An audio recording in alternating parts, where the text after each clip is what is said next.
September 29th, 1996. I was in the Army and I was stationed in Hawaii and I was 20 years old. My platoon sergeant had given me the morning off so that I could go to the local shop and pick up my pre-order for the Nintendo 64. I have to say I was beyond hyped for this system. The Super Nintendo had amazing games on it, and I had read and reread every magazine article that I could find about the Nintendo 64 a million times. I was reading about it on forums over dial-up, for crying out loud. I knew that Nintendo was about to pull off something really, really cool. So I hopped in my truck, I drove to the local Toys R Us, and I picked up my pre-order. I dropped it off at the barracks, and I went to work. This is not that Nintendo 64. At some point after I got out of the Army, I ended up selling it as well as all of my games. I really wish that I had kept it. I wish that I hadn't sold any of them, but this is one that my brother-in-law gave me as a gift because he knows that I love old video game hardware. In fact, on the shelves over here next to my TV, you can see I have just about every Nintendo console that Nintendo ever put out. But this is the newest version, and it isn't another Nintendo 64, it's a modern Nintendo 64. It's called the Analogue 3D. Analogue calls it a reimagining of the Nintendo 64, and it plays original N64 games, not just from your region, but from any region. It also plays them in 4K resolution, and I have to say, this is so much better than emulation. It has Bluetooth LE, it has dual band Wi-Fi, it's compatible with the OG N64 controllers, and it's using FPGA to play original N64 games. So let's head back to 1996, but this time, let's bring with us some Bluetooth, some Wi-Fi, some 4K screens, and let's go. Now, somebody might say, Bill, there are thousands of different ways to play these N64 games. Why would you spend hundreds, yes, hundreds of dollars on something like this? I have 4 reasons for that. I think now is a good time to explain what FPGA is. It stands for Field Programmable Gate Array, and essentially it means that it's hardware that can be reconfigured after it's been manufactured to meet a specific need. And the specific need in this case is to trick Nintendo 64 cartridges into thinking that this is a Nintendo 64. Basically, Analogue used modern hardware to recreate a Nintendo 64. Now, they're going to tell you that it's not emulation, and I'm sure you'll see an argument in the comments down below that like button about whether this is or is not emulation. I land on the side of it's hardware emulation. It's not software emulation, and there is a difference between those two, but at the end of the day, it doesn't matter what you call it. It plays N64 games. I don't care how it does it. However, there are benefits to hardware emulation versus software emulation. With FPGA, you get better compatibility because it works with all of the original cartridges. You also get less input latency, you get better sound reproduction, but none of these things that I've listed so far are the reasons that I decided to pick up an Analogue 3D. There's something to be said about going to a video game shop and finding a game that you have been looking for. I feel like it's going to a record store. I subscribe to YouTube Music. I can play literally any song that I want whenever I want, but I still love going to a record store because I like flipping through the bins and trying to find something rad. Like last weekend, I went to a record store in Rochester and I found this Steve Martin album. Sure, I can listen to this a million different ways, but I don't think I would have thought to go looking for it. But now, because I have this album, I can put it on my record player and listen to it just like I did back in the old days. There's something really satisfying about finding a cartridge, putting a game into a machine like we did back in the day. It feels more like a commitment to play something rather than just picking a game from a list of thousands in a menu. The way that the games snap in, the sound they make, it's a vibe, and I'm here for it. It's the same feeling when I put a needle on a record and listen to music or a comedy album. There's something more enjoyable about playing something, forgive the pun, in a more analog way. Though I will say the number of times that I've put a cartridge into this system and then turned off the system because of the muscle memory that I have from the original N64, then it's not a small number. Reason number 3, playing games on this is way more accurate than emulation because you are essentially playing on a Nintendo 64. The games play exactly like they did back in the 90s because Analogue 3D is an FPGA machine. And as far as these cartridges are concerned, it's a Nintendo 64. Now, before we get to reason number 4, I want to take a minute and I want to show you the different display modes that this thing has. As you can see, I am playing Super Mario 64, one of the greatest games of all time. And if I push the heart menu on the controller, it's going to bring up my 3DOS menu, which allows me to change a few things. Now, first off, if I go into display mode, you're going to see I'm on the clean ODM selection. I'm going to come back to this in a little bit, but that's important for something that I'm about to show you. If I hit B and then go up to hardware, you're going to see most of these options are grayed out, and they're grayed out because I can't change them when a game is running. The game is currently running, so they're grayed out. But let's take a look at the things that are not grayed out, and we'll look at the other things that are grayed out later on in the video. Let's start with de-blur. According to Analogue, on the original Nintendo 64, they put this filter on the video interface in order to smooth out any artifacts that happened during output. And what this basically did is it reduced visible noise, but it resulted in a more soft or blurry image. If you enable de-blur like I have here, it's going to make the image a little more clear, especially if you're using the clean ODM like I am. Here I have de-blur turned off. I'm going to wait until it stops moving around. And here we go. Now I'm going to actually, you know what I'm going to do? I'm going to hit the heart thing and I'm going to jump into a game so that it'll stop moving around so much. There we go. All right, so now I'm going to bring that back up and let's switch the de-blur on and off. Maybe you can tell, although if I can't tell, you probably can't tell when looking at something like YouTube compression. But when I'm looking at this, I really struggle to see the difference between de-blur on or off. The next setting is 32-bit color. You see, the Nintendo 64 was actually a 32-bit color system, but the output on the back of it that went into TVs was only 16 bits of color. So by having this set to auto, that means when 32-bit color is available, you will see that. If you set it to off, it's not going to output 32-bit color. Instead, it will output 16-bit color, which is more accurate to what we experienced back in the day, back in 1996. So for purists, you might want to have the de-blur turned off and the 32-bit color turned off as well. Down here, we have disable texture filtering, which I cannot change right now. But basically, texture filtering, here's what they say, blends texture pixels, achieving the original smooth classic appearance. Disable this original filtering for sharp, bloxy, pixelated textures without smoothing, eliminating blur, but exposing the low resolution, jagged nature of N64 assets. So because the Nintendo 64 was a cartridge-based system, they didn't have very much room on these cartridges. That is the entire reason this Square left Nintendo and went to PlayStation. What texture filtering did back in the day is it made the low-res textures that they had to use because of the low storage capacity on these cartridges and turns that filtering off, which means that you can really see what the textures look like, but they were really ugly, so why would you? So I'm gonna leave that alone right now anyway. Under disable anti-aliasing, this one is probably one of the most striking visual differences when you turn this on and off. Basically, if I turn this on, it's going to disable anti-aliasing and watch the edges of Mario, particularly where his blue overalls are against the sand on the ground here.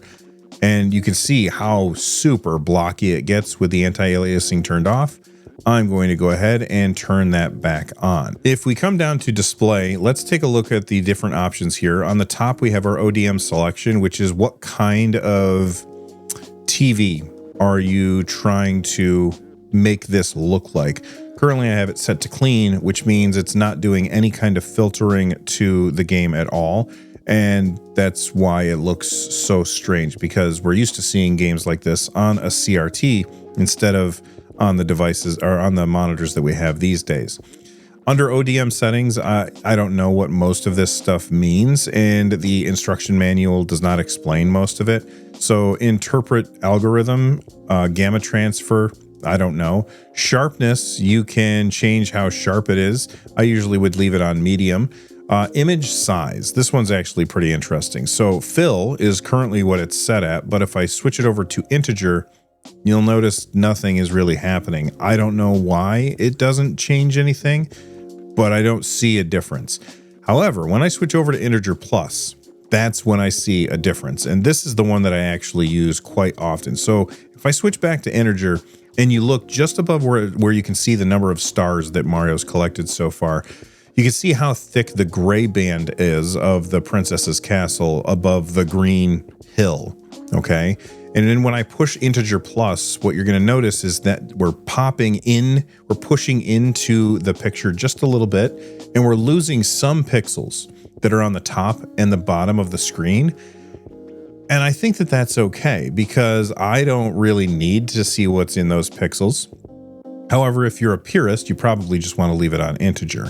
So integer plus is usually what I leave mine on. Image fit, I always leave it on original, but you have options. You have stretch, which I don't know why anybody would do that. And then you have cinema zoom, which I don't know why anybody would do that either. It seems crazy to me that you would want to play like this. I get that you want to fill the screen, but it looks really bad. And you are losing so much stuff that you don't have otherwise. So I don't see myself using that. All right, if I go back, I'm going to hit B, and then I'm going to hit quick cartridge. And we're going to then push the right button on the C buttons, which is going to bring up my configure menu for this game. And now I can change a couple of the things that were locked off before because the game was actually playing. Things like force original hardware and overclocking. All right, let's take a look at overclock. We have 4 options here. We have auto, which automatically adjusts this setting based on game compatibility. So if a game needs more power, it can give it a little bit more power. Enhanced, which will basically give you more RAM, which is interesting. Enhanced Plus not only gives you more RAM, but also overclocks video settings. And then Unleashed will enhance how much RAM it's using, give you overclocking for your video and overclocking for the CPU.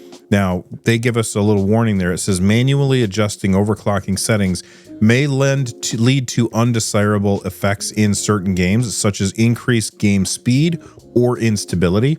I find the best way to do this is just to leave it on auto and let the system decide that for me, at least until more people have had hands-on with this device.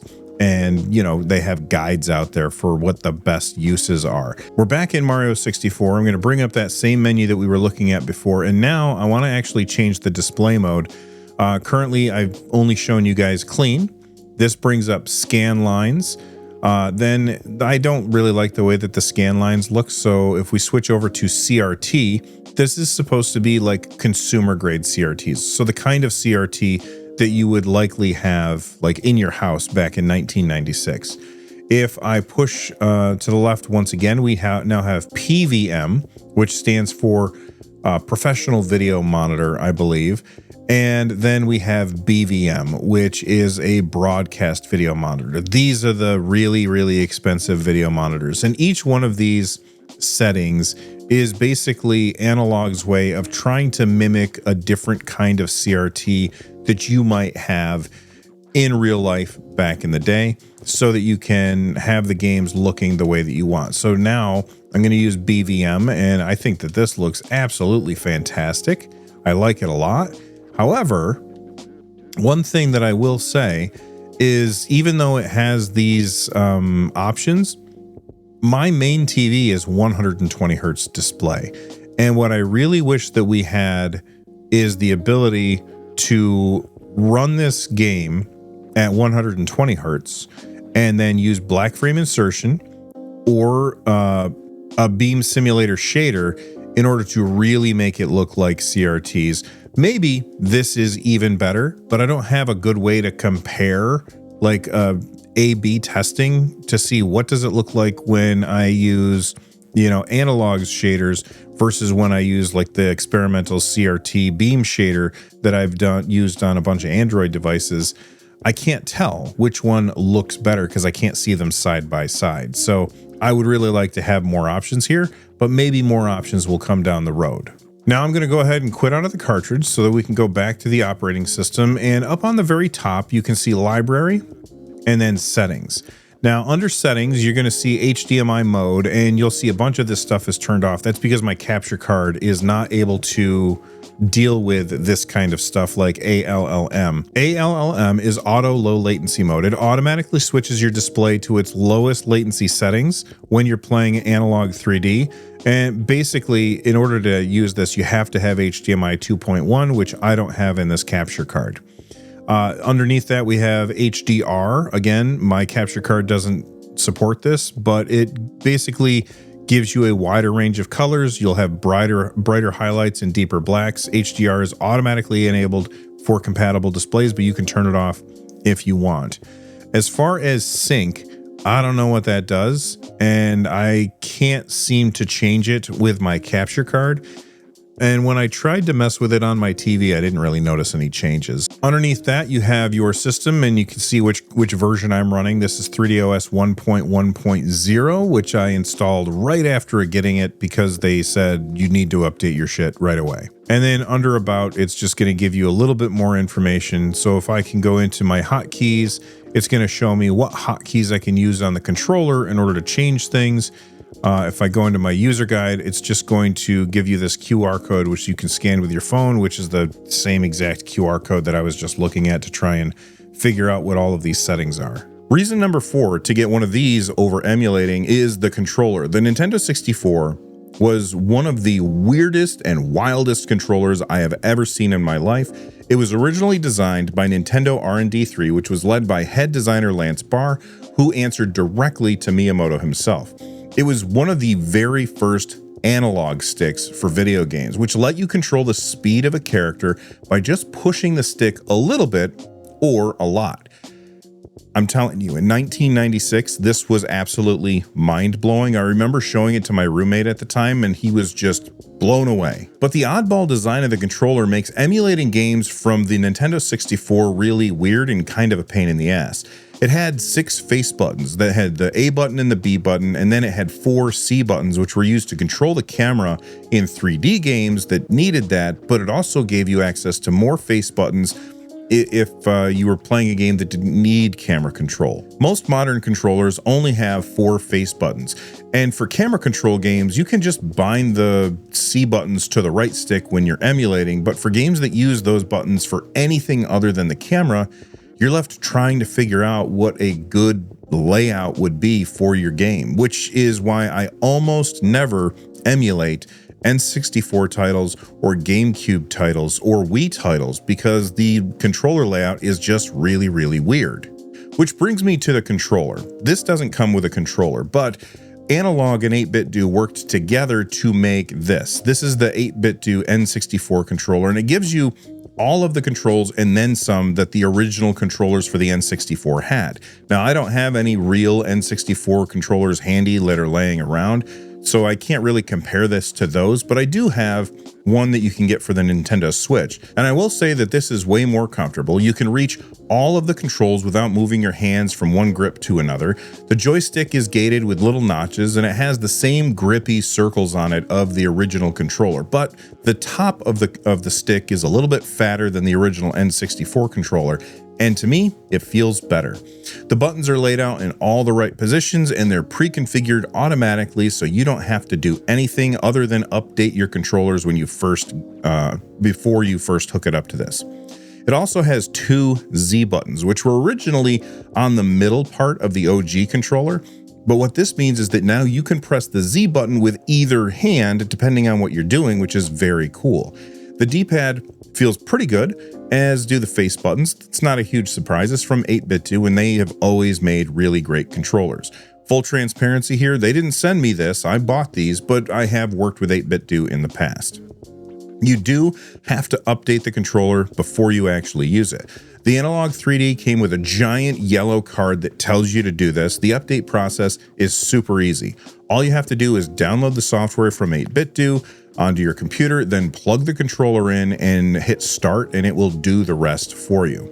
The controller also lets you wake your system from the couch, which is awesome because that means you don't have to get up and walk across the room in order to turn it on. You can just sit there, grab your controller, and turn it on. My one gripe with this controller is the fact that it's not color-coded. Some N64 games use colors instead of button labels to tell you which button to press. So instead of saying press B, it will just show like a green circle or a blue circle. I can't remember what color it is. And then you have to remember, oh, that means that I have to push the A button. And I hadn't really considered that as a problem before I picked this up. But as soon as I started playing games on it, I realized, yeah, I'm running into issues because they're telling me what to push on screen and I can't tell what it is on my controller in front of me. And this really ticks me off because 8BitDo sold these black and white versions of these controllers. They knew we were all going to buy them and pre-order them for this device. And now after the device comes out, they've just announced that they are going to release ones that are color-coded. And to me, that just feels a little bit, I don't know, skeezy. Now, I just gave you a lot of reasons why somebody would want this over emulating, but let's talk about why some people might want to emulate instead of getting an Analogue 3D. Well, for one, this thing is really expensive. It cost me $250 to get the console itself. That's $50 more than the original Nintendo 64 in 1996. And that's the price when you were pre-ordering it. Those pre-orders sold out, but now they're on sale again, or at least they are until they run out again. Analogue always has a hard time keeping things in stock. But when they brought them back, they increased the price by $20. So now it's $270. On top of that, if you don't have controllers laying around like me, you're going to need some. This does work with original controllers, but those are a nightmare. I've never, ever liked the N64 controller. Luckily, the 8BitDo partnered with Analogue, and they made some really great modern N64 controllers. So I bought 2 of those for $45 a piece. So now we're sitting at like $340 invested into this system, and I only had one game, Zelda Ocarina of Time. So now I also have to buy games, which you can spend a lot of money on N64 games. They are very, very expensive. So emulating as opposed to doing it this way, it's a long way to say that this is way more expensive than emulation. It also is a lot less convenient. If you want to change games, you do have to get up and walk across the room, sort through the cartridges, find the one that you want to play, pop it in, hope it gets recognized by the system, because often you'll get a little pop-up saying unknown cartridge. Has this ever happened to you? What is unknown cartridge? Yeah, this happens when your pins are dirty. I'm sorry, when my what's dirty? The Analogue 3D comes with pin cleaners. All you do is put the cleaner in the cartridge and slide it back and forth. Yep, back and forth.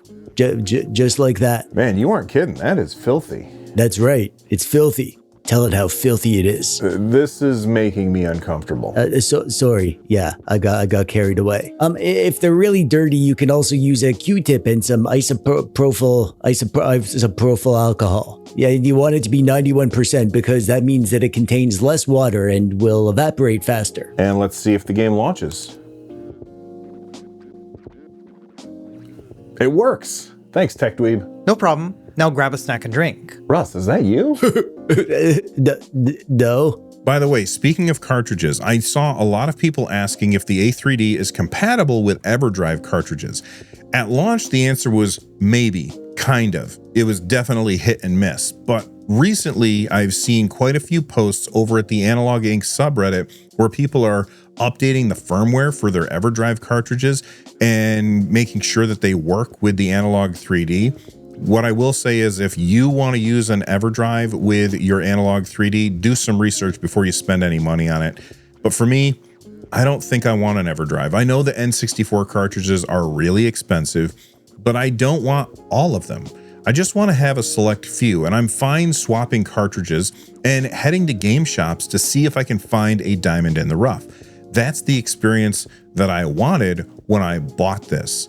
I already had access to every single one of the games that I'm going to be playing on this thing, but I didn't have the kind of access that felt like putting a needle on a record. But if you're not like me and you prefer emulation, another reason that you might prefer emulation is that you want to use better shaders. Now, Analogue 3D has a bunch of display modes and shaders that they say do a really great job of emulating CRTs. They give you the option to use those, but you definitely get more options available to you if you are doing this through emulation. One thing that I would really have liked to see on the Analogue 3D is the ability to run this thing at 120 hertz with black frame insertion or beam simulator shading in order to get better motion clarity. This still looks awesome, but it's not quite what I would like to see. Now, back in October 16th, 2023, that was a really long time ago, when these were originally announced, my friend Russ told me that Analogue is notorious for always running out of stock. As a huge fan of the Nintendo 64, I absolutely wanted to get one of these. So when pre-orders opened, I clicked that button so damn fast. Thank goodness that my wife is cool with me buying nonsense like this. But then the waiting began. And just like the original N64, Analogue's 3D got delayed. Only the 3D was delayed multiple times. They delayed once in March of 2025, then again in July, and then again in August, and then it was finally delivered last week. These were announced in 2023, and I didn't get it until November of 2025. I will say that Analogue was really terrible about communicating these delays with the people who had given them a lot of money. Each announcement was made right before the previously announced ship date, and the entire time Analogue was sitting on my $250. Plus, I also bought controllers from 8BitDo that arrived right away, and they were just sitting in my office waiting for something to use them with. And I'd spent a bunch of money on cartridges that, again, I could not use. All of that stuff just sat here in the NerdNest collecting dust, and I was really worried that I had been scammed. And this doesn't seem like it's an outlier for Analogue. The poor communication, shortages, and delays, it seems to be their MO. I get that they don't want to make devices that don't get sold, but at the same time, it feels like they do this in order to manufacture scarcity, in order to drive up the price due to people having a fear of missing out. Again, I don't think that this is overpriced for what you get, but I do think that people may buy it without really thinking because they're afraid that if they don't buy it now, they won't be able to later. Now, there are a few things about this that I don't like. None of them are deal breakers for me, but some of them might be deal breakers for you.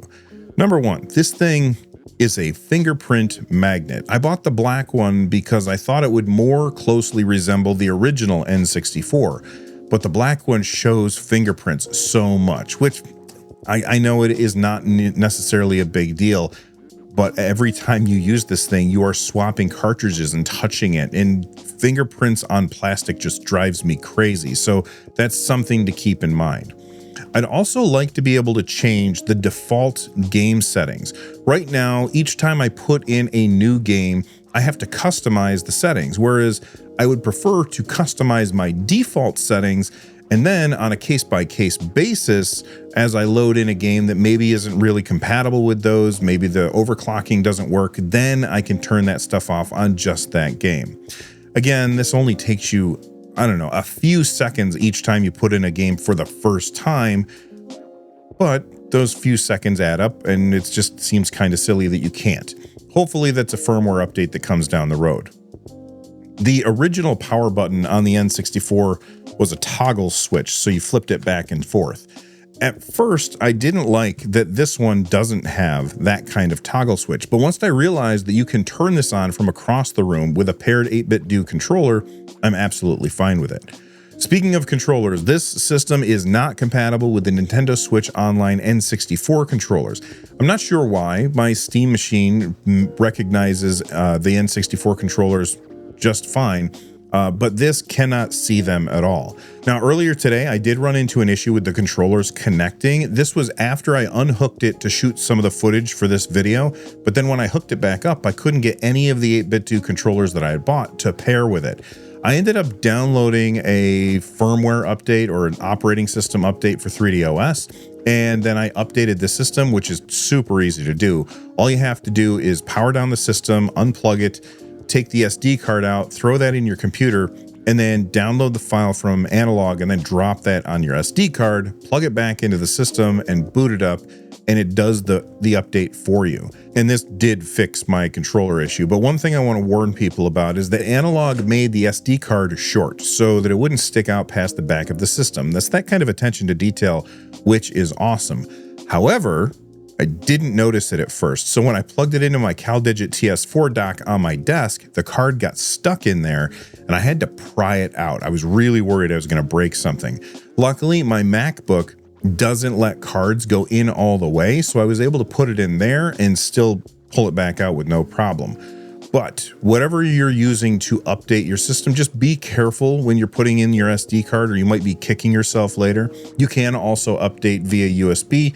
I just figured it'd be easier to update with the little cards. My favorite thing about the Analogue 3D is that it just brings me back to a simpler time. It's like nostalgia turned up to 11. There's something simple and charming about picking up a game from a stack of cartridges and playing the game the same way that I did back in the 90s, only in 4K with really awesome wireless support. But what do you all think? Is this something that you would want, or do you prefer software emulation over FPGA hardware emulation? Let me know in the comment section down below that like button. And if it's your first time here, thanks for watching and consider subscribing. It's free.